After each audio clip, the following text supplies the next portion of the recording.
ভাঙড়ে ফের বড়সড় মাদক চক্রের হদিশ পেল পোলারহাট থানার পুলিশ। গোপন সূত্রের খবর পেয়ে বুধবার সকালে ভাঙড়ের হাতিশালা এলাকা থেকে একটি হলুদ ট্যাক্সি আটক করে পুলিশ।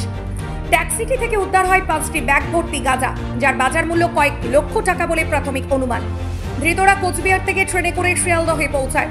সেখান থেকে নিউ টাউনের অ্যাকোয়াটিকা যাওয়ার নাম করে একটি হলুদ ট্যাক্সি ভাড়া নেয় তারা। চালককে অতিরিক্ত টাকা দেওয়ার প্রলোভন দেখিয়ে ভাঙড়ের দিকে রওনা হয়। এই গোটা বিষয়ে আগে থেকেই নজর রাখছিল পোলারহাট থানার পুলিশ। হাতিশালা এলাকায় ফান্ড পেতে থাকা পুলিশ ট্যাক্সিটিকে দাঁড় করায় এবং তল্লাশি চালিয়ে 5টি ব্যাগ ভর্তি গাঁজা উদ্ধার করে।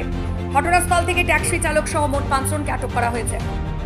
কাজে কিন্তু চলছিল, স্যাররা গাড়িটা আটকেছে, এই পর্যন্ত দেখেছি। ঠিক আছে, কি রয়েছে গাড়িতে, কি রয়েছে ওটা আমি বলতে পারবো না, আমি দোকানদার মানুষ, এটা বলতে পারবো না কি আছে। আমি ব্যাগ তো দেখিনি। ওরা 4 জন ছিল। পুলিশ কিছু বলছে যে কি রয়েছে না রয়েছে? না, পুলিশকে আমি জিজ্ঞাসা করিনি, আমি দোকান চালাচ্ছি। কি মনে আছে ওর মধ্যে?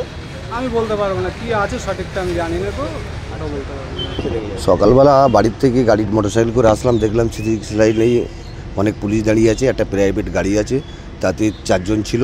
তারপর পুলিশ তাকে নামিয়ে জিজ্ঞেস করলো, তার থেকে গাঁজার প্যাকেট পাওয়া গেছে 4-5 প্যাকেট। ঠিক আছে, তারপর তদন্ত করে পুলিশ দেখলো হ্যাঁ গাঁজাই আছে।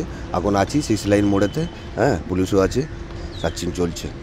মানে আপনি এসে কি দেখলেন? আমি এসে দেখলাম এখানে তো মেলাই গ্যাঞ্জাম, গাড়ি জমি আছে, পুলিশ গাড়ি আছে, একটা প্রাইভেট হলুদ ট্যাক্সি আছে কমার্শিয়াল, তার মধ্যে 4 জন ছিল। থাকার পরে তাকে ধরে দেখলো যে 4 প্যাকেট গাঁজা ছিল তাতে।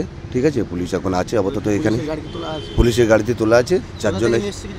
না, কোথা থেকে এটা কোনো খবর পাওয়া যায়নি আপাতত, এখন চলছে কথাবার্তা, পুলিশও আছে, প্রশাসন আছে। শিয়ালদা থেকে ওনাদেরকে বুক করে এনেছে প্রাইভেট হলদে গাড়ি থেকে।